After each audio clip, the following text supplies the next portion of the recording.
मुंबई महानगरपालिकेचा अर्थसंकल्प सादर करण्यात आलाय आणि महानगरपालिकेचे प्रशासक भूषण गगराणी यांनी हा अर्थसंकल्प मांडला।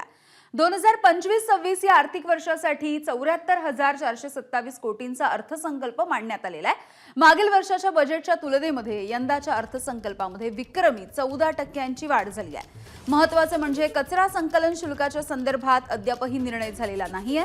कायदेशीर सल्ला घेऊन हा निर्णय घेतला जाणार आहे।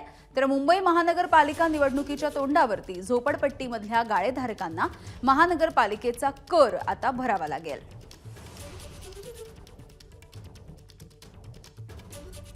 तर अर्थसंकल्पातले महत्त्वाचे मुद्दे जाणून घेऊयात। मुंबई महानगरपालिकेचा यंदाचा अर्थसंकल्प हा 74,427 कोटींचा आहे।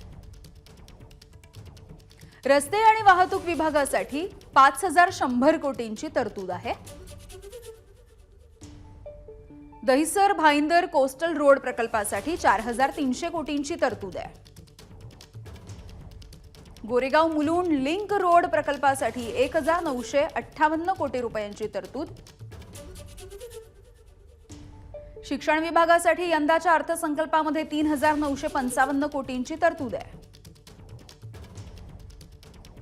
कचरा संकलन शुल्काच्या संदर्भात कायदेशीर सल्ला घेऊन निर्णय घेतला जाईल।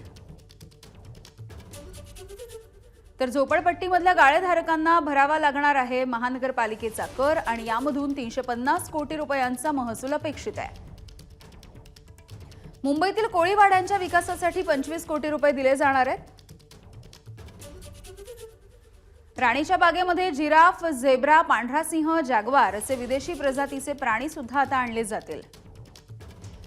संजय गांधी राष्ट्रीय उद्यानामधील बोगद्यात वाघाचं शिल्प उभारणार।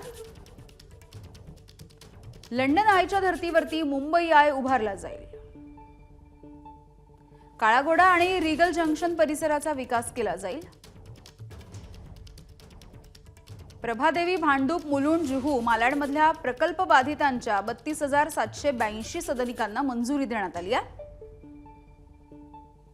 आरोग्य विभागासाठी 7,379 कोटींची तरतूद आहे।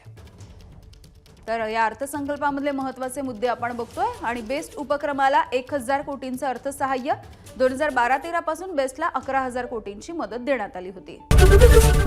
एबीपी माझा, उघडा डोळे बघा नीट।